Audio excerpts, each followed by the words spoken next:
Buenas noches, mi nombre es William Sánchez Maya, soy ingeniero civil de la Universidad de Medellín, especialista en estructuras.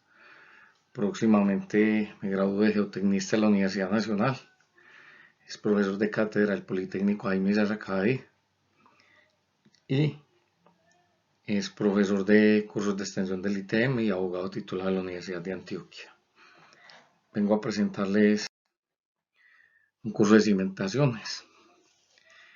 Inicialmente vamos a tener en cuenta esta bibliografía: Ingeniería de Cimentaciones de Brajadas, Diseño de estructuras de cimentación de Luis Garza, el título H de la NSR 10 y de la NSR 98 a manera de consulta de algunos métodos de cálculo. Vamos a tener en cuenta la sección 10 del Código Colombiano de Puentes 2014. Les recomiendo leer los títulos NSR 10, C15 y C21, el capítulo 13 de la CI 318 2014 y 2018. Leer en los textos guía los capítulos sobre el diseño de cimentaciones del Dr. Calavera, de concreto reforzado obviamente. Los temas son repaso de fundaciones, segundo cimentaciones superficiales, tercero cimentaciones profundas, cuarto cimentaciones especiales. Ahí vamos a ver los métodos y la normatividad, la confiabilidad de los diseños, los espectros y las cimentaciones de las maquinarias. El repaso que vamos a ver es un diseño de una zapata aislada concéntrica, es decir, con la columna en el centro, sometida a solo carga axial, como se muestra en la figura 12. Esta bibliografía es tomada del libro del profesor Luis Garza de la Universidad Nacional. Lo primero que debemos de hacer es tener el estudio de suelos a la mano y luego pasar al título B, obtener las cargas de servicio, que nos las debe dar el calculista, y el geotecnista pues nos pasa la capacidad admisible del suelo. En la sección B231 vamos a determinar la carga de servicio y también nosotros vamos a tomar un factor de seguridad de 3. Tengo para decirles que cuando el Q admisible dado en el estudio de suelos y la profundidad de desplante es un poquito menor, o sea que estaríamos hablando de cimentaciones superficiales, yo las considero por hasta 4 metros. Cuando el Q admisible o el QSUA es menor de 10 toneladas, pues yo recomiendo no trabajar con un PSUS, que es la carga de servicio, sino trabajar directamente con la carga última, dada pues las condiciones para que cumpla con el factor de seguridad, y ya lo vamos a ver en un ejercicio. Entonces vamos a determinar el ancho de la zapata. Ahí tenemos que B es igual a la carga de servicio sobre el QSUA. Sacamos raíz y nos da el B en metros. Obviamente les recomiendo, yo pues por lo menos trabajo con las unidades de kilonewton y metros, y la capacidad admisible del suelo también en kilonewton o en megapascales, en kilonewton metro cuadrado o megapascales. Para suponer el espesor o la altura de la zapata, nosotros recurrimos a la norma, el C15-7, donde nos habla mínimo 150 milímetros. Pero tengan en cuenta el recubrimiento del refuerzo para que no tenga contacto directamente con el suelo de fundación, que es 75 milímetros según el artículo C771 de A, literal A de la NSR 10, nos daría 225. Cuando la zapata no es concéntrica, sino que es de medianería, pues obviamente nosotros vamos a tener refuerzo por encima, entonces eso se aumentaría a 50 milímetros, que es lo que se recomienda de recubrimiento en la parte superior. Entonces hablaríamos de 275. Y 275 milímetros pues ya es casi 300, entonces yo de entrada supongo que es de 300 milímetros o 30 centímetros. El soldado es un concreto pobre, el cual se coloca en el suelo para poder asentar ahí la fundación, el hierro, y obviamente colocarle unas panelas que den el espesor del recubrimiento y poder vaciar la fundación. Luego, ya cuando tengamos el predimensionamiento, lo primero que vamos a hacer es revisar los cortantes. Empezamos con el punzonamiento, que es el cortante direccional, que nos va a determinar si requiere o no requiere pedestal. Entonces en la figura 13A vemos cómo actúa en forma de pirámide a una distancia D. En este caso, pues estamos haciendo el repaso de una zapata cuadrada de B por B. Entonces cuando miramos la sección, vemos que los cortantes se presentan a 45 y aquí miramos que actúa a una distancia de medios de la cara de la columna en ambos sentidos. Entonces, si vamos a mirar esto, tendríamos que en este sentido sería B1 más D medios dos veces, sería B1 más D, y en este sentido sería B2 más D2, o sea, lo que nosotros tenemos acá. Listo. Y en la figura D, pues vemos cómo actúa ese prisma a una distancia de medios. Ese cortante direccional, entonces, viene dado por la siguiente fórmula, que es el B, el área B por B, menos esta área que está aquí en estos prismas de color rosado, que es menos B1 más D por B2 más D. Y obviamente por el cortante, que es un esfuerzo, que es la carga sobre el área donde actúa, que es B por B. Obviamente volvemos a las unidades. Ellos lo trabajan en newtons y en milímetros, yo lo trabajo en kilonewton metro.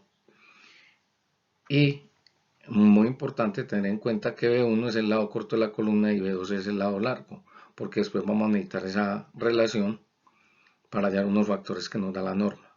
De acuerdo con esto, entonces nosotros cuando calculamos este cortante bidireccional U, o sea B sub U, que es la cizalladura cortante bidireccional, que es la letra B, a una distancia D, entonces vamos a tener que debe cumplir, ese cortante debe ser menor que los cortantes resistidos por el concreto por un factor, que ese factor es como otro factor de seguridad para no irnos para que este cortante B sub D no sobrepase la capacidad del concreto.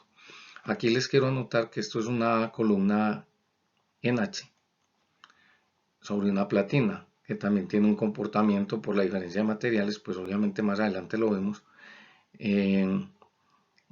Pues esta puede generar mucho más aplastamiento que una columna de concreto. Aquí vemos lo que les decía, de acuerdo al C11.11.2.1 de la NSR10 deben cumplir estas tres condiciones, que el cortante direccional sea menor que cualquiera de estas tres condiciones, donde phi sub b, para este caso, para el cortante bidireccional es de 0.75. Vamos a ver que cuando es unidireccional o cuando es una distancia prismática de a una distancia de donde se analiza ese prisma, nosotros vamos a tener que el factor cambia a 0.85. Raíz de F' es la resistencia nominal del concreto. El alfa S es muy sencillo, es tener la fundación. Entonces lo que decíamos ahora, que si es una columna central, pues obviamente va a ser 40, el alfa S va a ser 40 dado por la norma.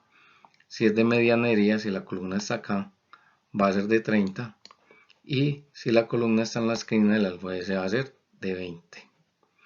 Y obviamente pues el B sub 0, que es el perímetro, pues está dado por B1 más D más B2 más D, dos veces. Y la relación que les hablaba, el lado mayor dividido el lado corto, cuando son iguales, pues si es de 30 por 30, pues el factor daría 1. O sea, cuando son iguales el B y la altura de la columna. Pero cuando son diferentes, entonces este factor siempre va a dar mayor que 1. El factor de lambda que vemos acá y en estas fórmulas, nosotros vamos a tomar 1 para concretos de peso normal y 0.75 cuando son concretos aligerados, porque tienen pues un poquito más de flexibilidad con respecto a lo que considera la norma. Entonces, dicho esto, pasamos al siguiente tema. Vamos a mirar el otro chequeo, que es el chequeo del cortante unidireccional, que ya les había hablado, que es este prisma acá, ¿sí? Y esta sección. Entonces aquí tenemos el área donde vamos a analizar una distancia D, que es esta que tenemos aquí rosadita, y esa área es, o ese lado es B medios menos B1 medios menos D menos este D, ese es este pedacito de lado acá, por B, que es el largo. Entonces esta sería la sección a analizar y esta sería la cara, ¿sí? Entonces, pues creo que está muy claro. Ahora vamos, ese cortante unidireccional está dado por esta fórmula, que es la carga sobre el área por B, por el área que ya habíamos calculado. Entonces, este B con este B se cancelan y nos da que la fórmula del cortante direccional es PU sobre B por este factor que hay en paréntesis. Y eso se chequea con respecto a que el cortante B sub U unidireccional a una distancia D es menor que phi B sub C. Y phi B sub C para este caso, según el código C1121, debe cumplir que sea 0.17 lambda raíz de F'C por BD, con un factor de phi sub B de 0.75. Esta expresión que les estoy señalando acá, quiero que la recuerden porque esa expresión es la que uno utiliza cuando está chequeando el cortante en la base respecto el de la pila versus el cortante basal que le corresponde a esa pila.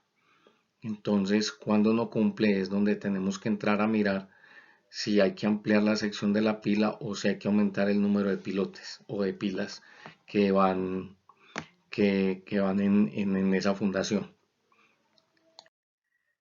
Aquí volvemos al ejemplo, ya habíamos hablado de esto. Esta columna metálica puede sufrir mayor aplastamiento que una columna de concreto, entonces hay que tener cuidado porque entonces aquí las condiciones cuando es una columna metálica sobre la superficie de concreto hay que tener cuidado.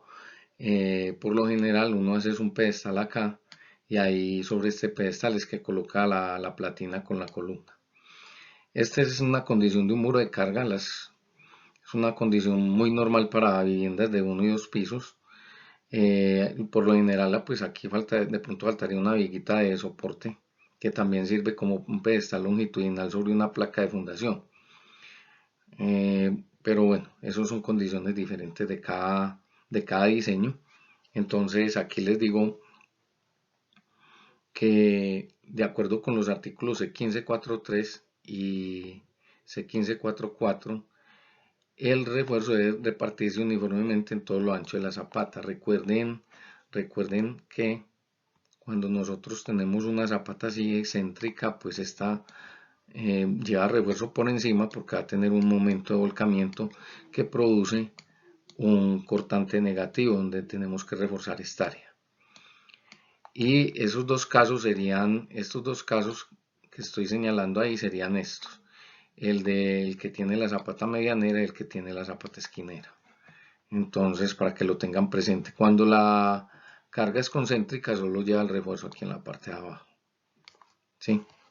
Bueno, entonces eso para que lo repasemos y lo tengamos también muy claro. Ahora vamos a ver el momento, entonces volvemos aquí, el esfuerzo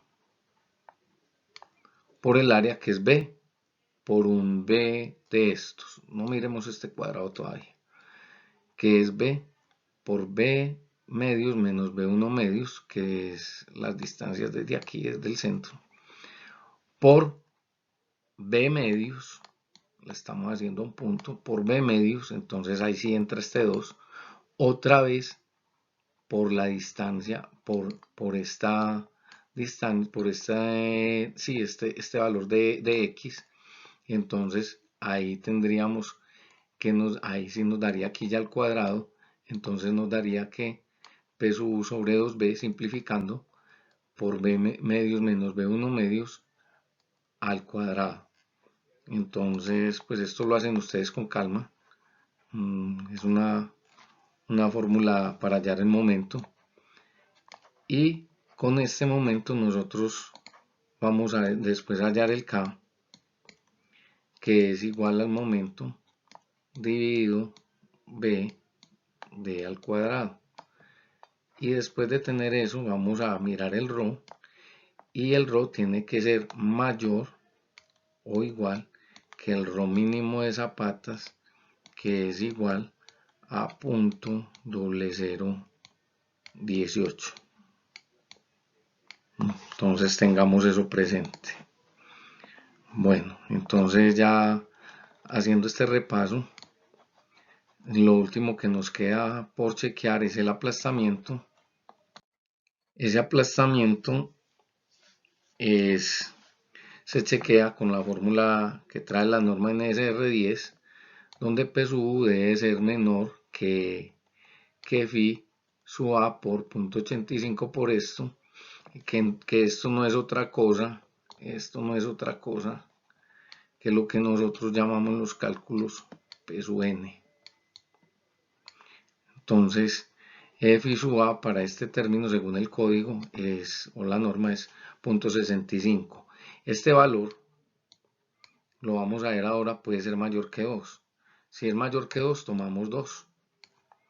Y la relación para chequear ese aplastamiento es que en la relación está 2:1, esa es la pendiente para analizar este cortante acá. Listo.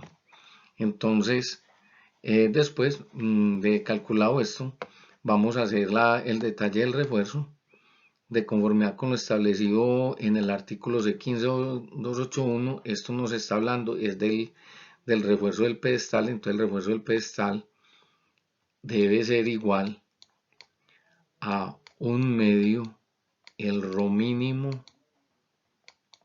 de las columnas.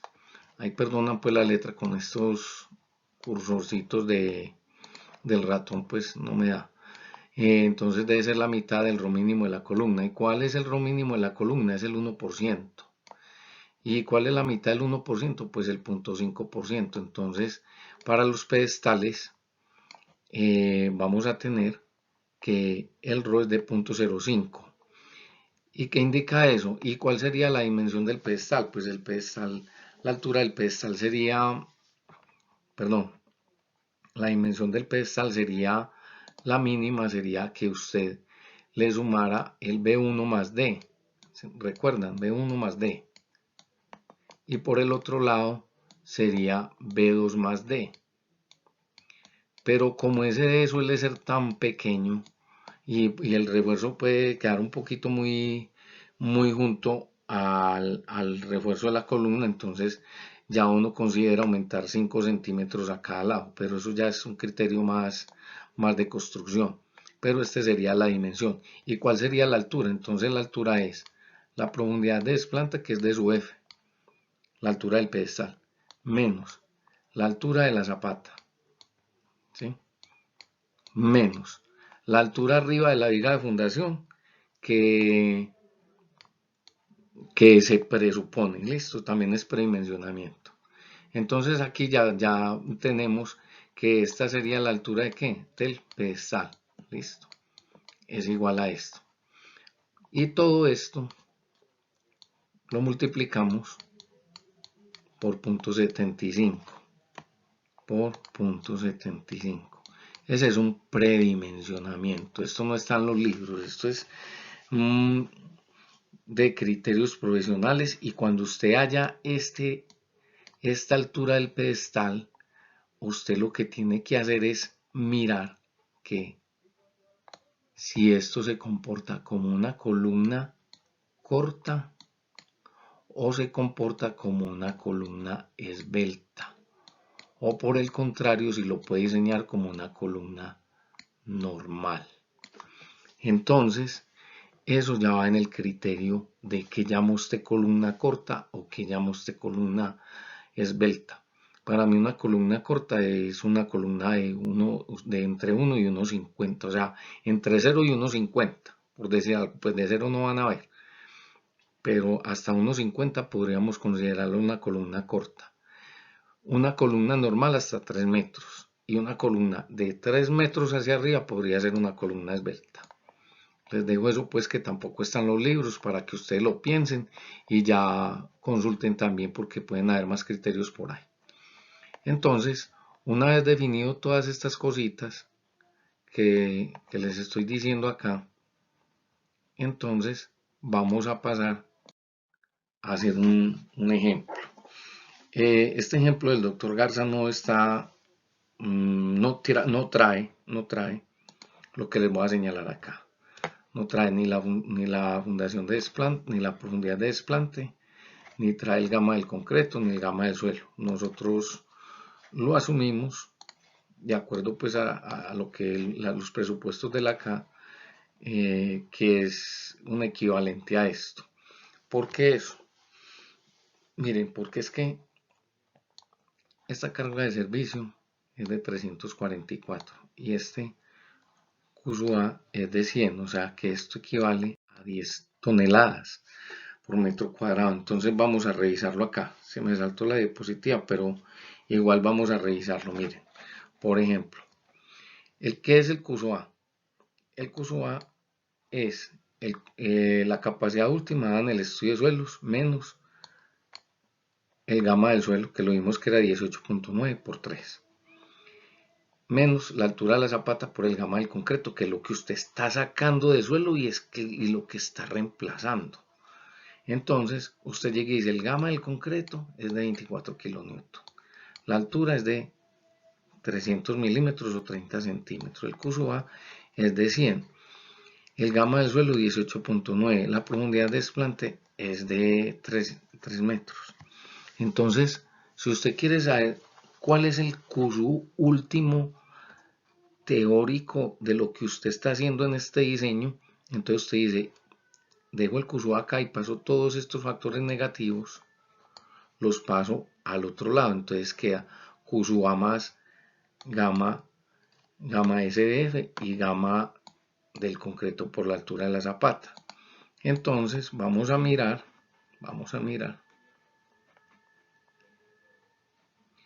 que eso nos da 163.9. Entonces eso supuestamente debería decir el estudio de suelos. Ahora, usted me puede decir a mí, no, pero es que, venga, es que el QSU último, el QSUA, perdón, es igual al QSU último dividido el factor de seguridad.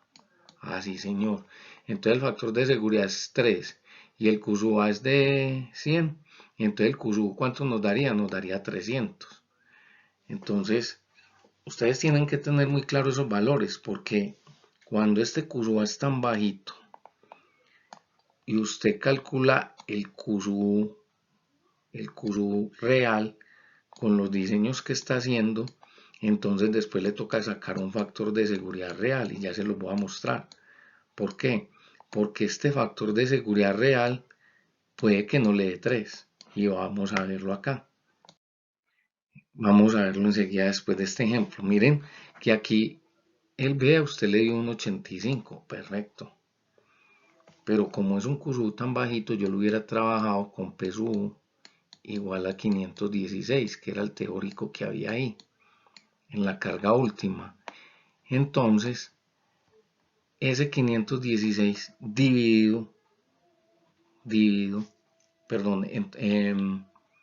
ese 516 dividido 100 le daría 516 y el B le daría de 2,30.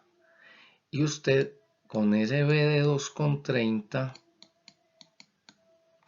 que le está dando, de 2,30, debe mantener el factor de seguridad igual a 3. Entonces, si eso es verdad, ya lo vamos a comprobar acá enseguida, para que lo tengan presente. Entonces, vamos a mirar. Aquí voy a apagar un momentico la cámara para que vean este valor. Aquí vamos a chequear que la profundidad efectiva del refuerzo para un recubrimiento de 75 milímetros es D, que es igual, ¿qué es D? Es la distancia del recubrimiento, ¿cierto? la instancia efectiva, donde da el refuerzo. Entonces es H menos los 75 milímetros menos el diámetro de la barra y 2. El diámetro de la barra supusimos que es una varilla de media que es 12,7 milímetros. Entonces eso nos da 219 milímetros, que es mayor que 150. Ahora vamos a hallar el esfuerzo último aplicado en el suelo de cimentación. Entonces volvemos acá, miren. Ese esfuerzo es el PSU dividido en 85 y nos da 151. Si yo cojo, miremos acá, ese 151, el QSU calculado con respecto al QSU del suelo que yo hallé devolviéndome sin tener estudio de suelos, pues el QSU del suelo me da mayor que el QSU calculado, pues eso es un chequeo. Pero si yo quiero tener el factor de seguridad en 3, entonces yo lo que tengo que hacer es lo siguiente: coger y decir que el PSU sobre ese QSU tan pequeño, porque es que 10 toneladas es una capacidad muy pequeña, es igual a 230. Y vuelvo y recalculo todo. Entonces vamos a mirar que el factor de seguridad real es 300, porque es QSU A por 3, dividido aquí 151, y esto me da cerca 2. Si usted quiere lo deja con 2 y deja el valor de B igual a 1,85, ¿cierto? Pero yo recomiendo es que se devuelva, lo haga con 230 y chequee que el factor de seguridad sea igual a 3, que es lo normal. Esto es un ejemplo, inclusive el doctor Garza después, cuando nosotros le hicimos la observación, nos dijo que sí, que era conveniente de pronto hacer esto que les estoy diciendo. Igual el libro pues ya está escrito y ya no hay manera de reeditarlo, de ponerle más adelante una nota de fe de ratas. Ahora, nosotros acá calculamos entonces el cortante bidireccional en D, y con la fórmula que tenemos, teniendo que BSU1 es 300 y BSU2 es 400. Recuerden que ahorita este factor lo vamos a necesitar 400, digo 300 le va a dar 1.33. Ahorita vemos de dónde sale. Aquí, entonces calculamos y el BSUVD da 468. Como vimos en la teoría, este valor debe ser menor que phi sub B por B sub C. Entonces, phi sub B es 0.85. Alfa dijimos que es una columna interior, entonces es 40. B sub C es 1.33. F' es 21. Y lambda es igual a 1 porque es un concreto normal. Calculamos el B sub 0, que ya lo teníamos, y al calcular todas estas fórmulas de acá nos dan estos valores y nos da que 468 es menor que cualquiera de estos valores. Por lo tanto, el B sub U, o el cortante bidireccional, sí puede ser resistido por los cortantes del concreto establecidos por la norma. Luego vamos a mirar la sección crítica. Entonces aquí vemos el prisma que les hablaba ahora. Esta área es B, esta longitud es B menos B1 medios menos D. Esta es B, que es la cara, y aquí tenemos eso a una distancia D. Entonces aplicando la fórmula nos da que esto es igual a 155 del B sub D, y vamos a chequear que ese B sub D sea menor que phi B sub C. Pero B sub C, que es el cortante resistido por el concreto, es 0.75 phi sub B, lambda es igual a 1, F' es 21, y nos da que 155, que lo tenemos acá, es menor o igual que esto, que da 236. Esta formulita, esa que les acabo de rayar acá, les voy a comentar, como ya les había dicho, esta cuando usted tiene el cortante sísmico en la base, que actúa aquí en una pila que viene aquí, este es el cortante del concreto, el que resiste el concreto se calcula con esta fórmula. Entonces, si la pila es redonda, usted aquí en vez de tener B por D, usted lo que va a tener es el área de la pila. Listo, para que lo tengan en cuenta. Luego vamos a pasar a calcular el momento de acuerdo también a la fórmula ya establecida. Y bueno, vamos a hacer esto un poco más ágil. Este momento con los valores que acá se reemplazan y nos va a dar que es MU igual a 84 kilonewton. Eso nos permite calcular M, el K, que es MB de 2, y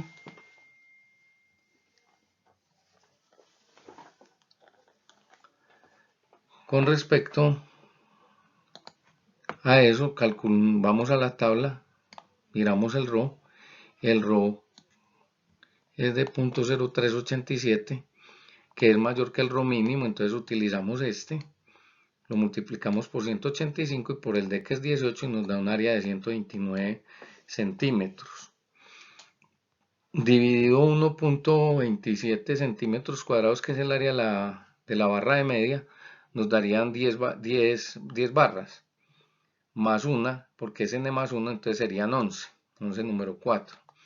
Y tenemos 185 centímetros y le restamos más o menos 15 centímetros de recubrimiento de ambas caras, entonces punto 15, entonces nos da unos 70, y unos 70 dividido 10 espacios nos da que 10 espacios para las 11 barras nos daría que estaría a 17 centímetros. Entonces ya después de eso nosotros calculamos la longitud de desarrollo. Esa longitud de desarrollo pues obviamente nos va a permitir verificar si necesitamos gancho o no. Nos da 560 centímetros aplicando esta fórmula que ustedes están viendo acá, que también está en la norma, y aquí no es 700 milímetros, aquí hay un errorcito de transcripción donde les estoy rayando, son 70 milímetros. Si 560 resulta ser menor que todo esto, quiere decir que requiere gancho. En este caso no requiere gancho, ¿de acuerdo? Vienen a requerir gancho, hay veces 5 octavos hacia arriba, pero entre 3 octavos y media por lo general no requieren gancho. Y aquí vamos a ver la disposición final del acero.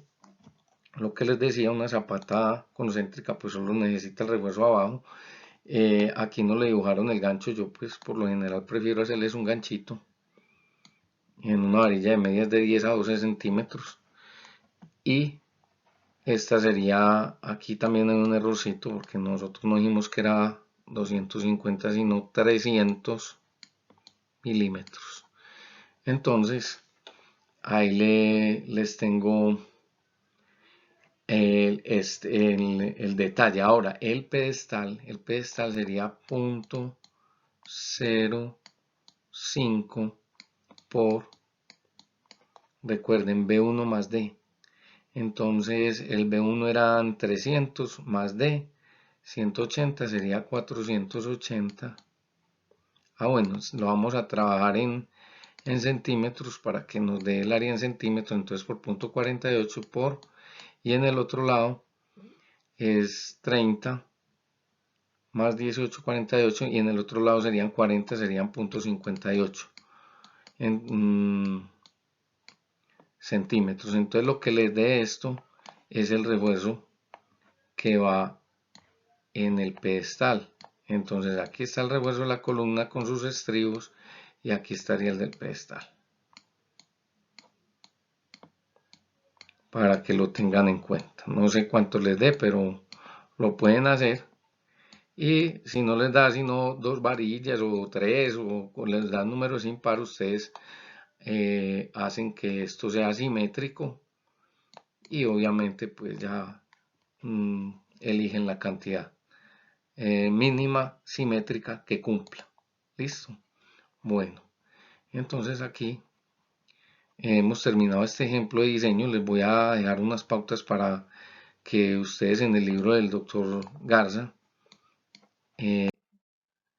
bueno, chequemos el aplastamiento antes de dejarle las otras pautas. Aquí, por ejemplo, el aplastamiento, como les dije, nos está dando que esta raíz, esta raicita, es mayor que 2, entonces tomaríamos 2 y aplicaríamos la fórmula, esa fórmula del aplastamiento que les di, y hallamos el área 1, hallamos el área 2, calculamos esta fórmula y nos está dando que el esfuerzo de contacto para el aplastamiento que resiste el concreto es de 3000 kN y la carga aplicada es de 516, quiere decir que estamos adentro. Entonces, quiere decir que cumple, por lo tanto, hemos terminado el diseño. Luego vamos a mirar aquí, para que ustedes ya lo repasen en el libro de Garza, lo que yo les estaba diciendo: zapatas aisladas concéntricas sometidas a una flexión uniaxial, donde este criterio es para una excentricidad menor que L es esto, y L siempre va a ser la longitud mayor que B. Entonces, para que lo tengan presente. Aquí voy a apagar un momentico la cámara para que ustedes vean las fórmulas. M es la distancia de la excentricidad donde se aplica la carga hacia la cara exterior de la zapata, ¿sí? Y aquí están las dimensiones teóricas de lo que es la carga o la reacción triangular, como la vemos aquí en la figura, y donde se aplica la trapezoidal y la uniforme. Recuerden que esto es una suma, esto es una triangular, ahí se las parto, más una rectangular, y esa triangular pues obviamente va a tener unas reacciones acá y van a tener estas fórmulas. En el libro de Garza, como les digo, está muy explicado, y con esto pueden repasar esos diseños. Hacen lo mismo: chequeo direccional, chequeo unidireccional, momentos, aplastamiento, refuerzo, y quedan listos. Ya el segundo tema, el segundo punto, son las cimentaciones superficiales, que lo vamos a ver más adelante. Vamos a tratar de explicar estas cimentaciones superficiales, y dentro del siguiente video también vamos a incluir la determinación de la carga Q con las fórmulas de Terzaghi, de Sig, Meyer y todos los grandes estudiosos de los suelos. De todas maneras, quedo muy agradecido con ustedes por su atención y nos vemos en la próxima oportunidad. Muchas gracias.